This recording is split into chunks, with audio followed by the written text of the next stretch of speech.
নেশা করে পুকুরে করে উঠতে পারে, তার শরীরে কোথাও কোনো আঘাতের চিহ্ন কোনো কিছু নাই।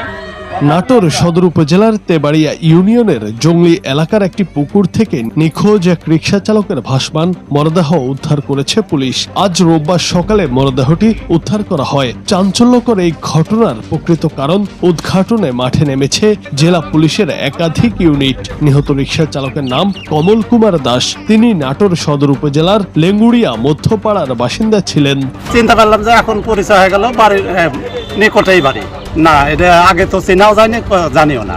এখন তোলার পর বোঝা গেল যে গাড়ি রিক্সা চালায়, এ বাসা এখানেই। অঙ্কের নামে একটা ভাসমান লাশ দেখতে পাই। লাশ দেখতে পাওয়ার পর, কারণ লাশটা উল্টো হয়েছিল বিধায় আমরাও নিজেরাও একটা ভয় বিরাজ করতো যে হচ্ছে একটা লাশ এভাবে ভাসমান আছে। তো তারপরে আমরাও কিছু প্রশাসনকে জানাই।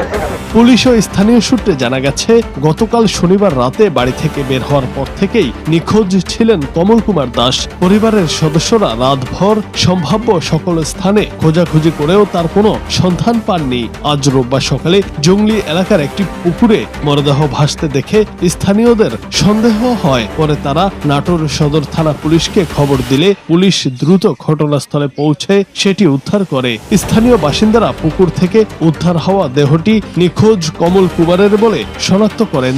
তো উনি রিক্সা চালাতেন, অব্দি ওনারা দেখছেন রাত্রি 9টার পরে নাকি, তারপরে ওনাদের সাথে মোলাকাত হয় না। তো অনেক রাত করে নাকি ফিরতো মাঝে মধ্যে, যেহেতু রিক্সা চালাতো, তো সেই সুবাদে ওনারাও বুঝতে পারেনি বিষয়টা। তো যখন হচ্ছে লাশটা তোলা হলো, তখন ওনারা সেটা শনাক্ত করতে পারছে। এটি হত্যাকাণ্ড নাকি অন্য কোনো কারণে এই মৃত্যু, তা নিয়ে এলাকায় নানা গুঞ্জন শুরু হয়েছে। মৃত্যুর সুনির্দিষ্ট কারণ এখনো নিশ্চিত করতে পারেনি পুলিশ। তবে ঘটনাটি খতিয়ে দেখতে জোর তৎপরতা শুরু হয়েছে। নাটোর সদর থানা পুলিশের ওসি মোহাম্মদ মনসুর রহমান জানান, মরদেহটি ময়নাতদন্তের জন্য নাটোর আধুনিক সদর হাসপাতালে পাঠানো হয়েছে। প্রাথমিকভাবে ধারণা করা হচ্ছে সে মাদকাসক্ত ছিল, এই কারণে হয়তো তার মৃত্যু হতে পারে। তবে ময়নাতদন্তের প্রতিবেদন এবং তদন্তের অগ্রগতির ভিত্তিতে মৃত্যুর প্রকৃত কারণ সম্পর্কে বিস্তারিত জানা যাবে।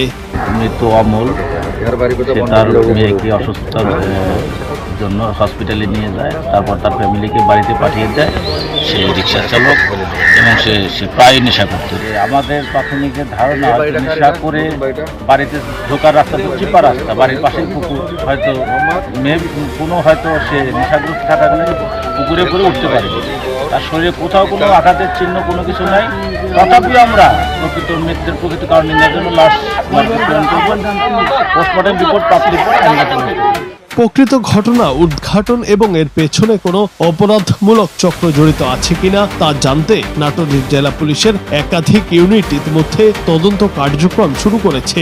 এই ঘটনায় এলাকায় থমথমে পরিস্থিতি বিরাজ করছে। জুনায়েদ আহমেদ, বাংলা টিভি।